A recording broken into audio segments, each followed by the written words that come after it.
Klaim kontroversial Malaysia terhadap koreografi Garuda di SUGBK, antara ambisi, reaksi supporter, dan sorotan dunia.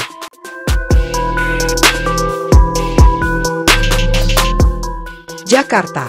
Laga krusial antara tim nasional Indonesia melawan Bahrain dalam lanjutan kualifikasi Piala Dunia 2026 zona Asia putaran ketiga menjadi sorotan luas bukan hanya karena hasil positif yang diraih skuad Garuda, namun juga karena penampilan spektakuler dari supporter Indonesia.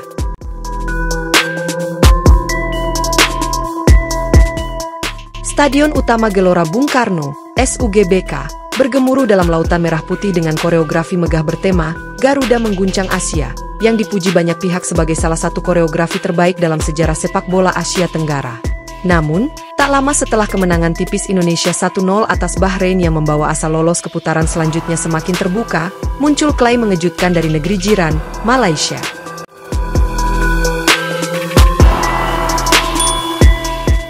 Melalui pernyataan yang disampaikan oleh seorang pejabat Federasi Supporter Malaysia yang tak disebutkan namanya, mereka menyatakan bahwa di balik suksesnya koreografi megah tersebut, terdapat peran penting dari warga negara Malaysia. Desain dan pengarah di lapangan adalah orang-orang kami, ujar sumber tersebut dalam wawancara dengan media Malaysia, Harian Semangat.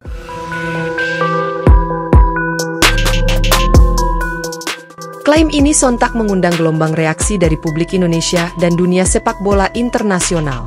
Menurut pernyataan lanjutan dari pihak Malaysia, konsep desain koreografi yang menampilkan burung Garuda raksasa mengepakkan sayap di tengah Tribun Timur, lengkap dengan efek visual warna merah putih dan tulisan, "Satu Nusa Satu Bangsa", sebenarnya berasal dari tim kreatif yang sebagian besar berpengalaman dalam menciptakan koreografi di Liga Malaysia.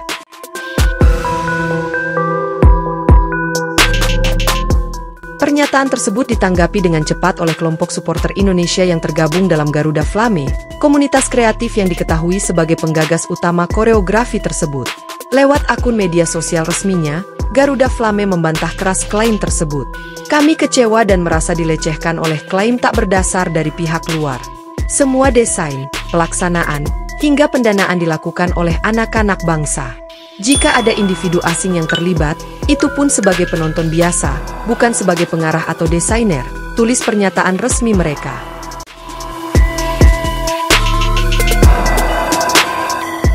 Tak lama setelah viralnya klaim dari Malaysia, media-media top Eropa ikut bersuara. Surat kabar ternama asal Italia, La Gazzetta dello Sport, dalam artikelnya menuliskan bahwa klaim Malaysia hanyalah usaha panik untuk mendapatkan sorotan dari keberhasilan yang bukan miliknya.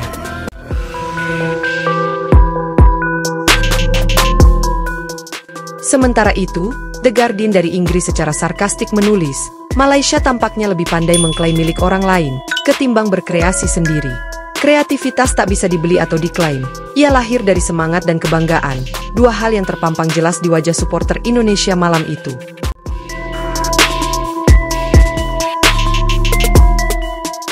Komentar tajam tersebut menyebar luas di media sosial. Tagar Garuda asli Indonesia pun menduduki trending topik Twitter, sekarang X, di kawasan Asia Tenggara, dengan ribuan netizen Indonesia menyerukan kebanggaan atas hasil karya anak bangsa.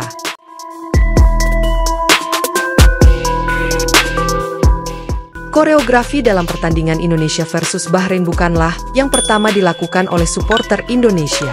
Sejak Piala AFF 2010, kelompok-kelompok seperti Ultras Garuda, Garuda Flame, dan beberapa komunitas lainnya telah dikenal luas karena kemampuannya menghadirkan atmosfer pertandingan kelas dunia.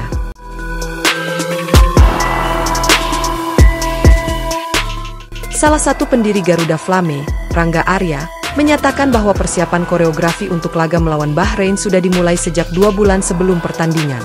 "Kami lakukan workshop, desain digital, latihan penyusunan koreografi secara langsung. Semua dikerjakan oleh lebih dari 500 relawan dari seluruh Indonesia."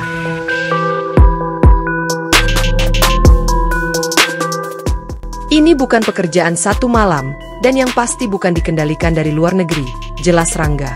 Ia juga menambahkan bahwa desain Garuda Mengguncang Asia sudah terdaftar secara hak cipta sebagai karya kolektif dari Garuda Flame, sehingga klaim yang dilakukan oleh pihak luar bisa berpotensi menimbulkan gugatan hukum jika disalahgunakan lebih lanjut.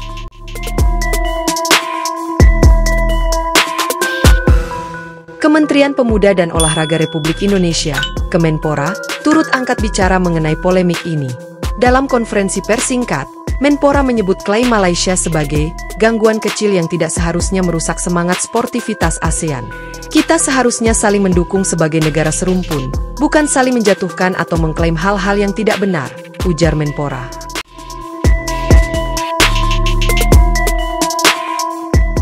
Sementara itu, Ketua Umum PSSI, Erick Thohir, menyampaikan bahwa PSSI mendukung penuh kreativitas supporter Indonesia dan akan memberi perlindungan hukum bila diperlukan. Banyak pengamat menilai bahwa klaim Malaysia ini bisa jadi merupakan bentuk ketidakpuasan atas minimnya kemajuan dalam hal atmosfer pertandingan di negara mereka sendiri. Dalam beberapa pertandingan penting Malaysia, stadion tampak sepi atau koreografi yang dihadirkan terkesan monoton dan repetitif.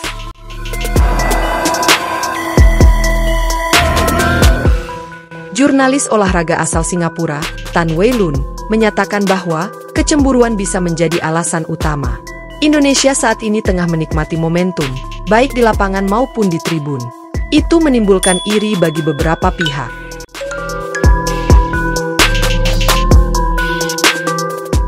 Ada juga yang melihat klaim tersebut sebagai bagian dari strategi komunikasi untuk mendongkrak eksistensi komunitas supporter Malaysia yang masih berkembang. Dengan menyeret nama Indonesia, perhatian internasional bisa tertuju pada komunitas mereka, walau dengan cara yang salah.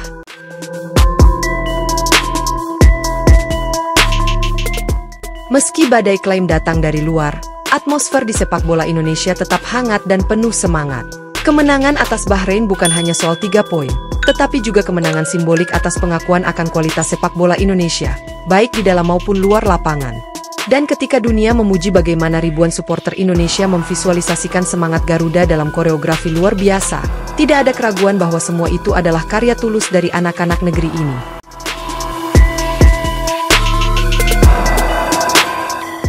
Kreativitas tak bisa diklaim.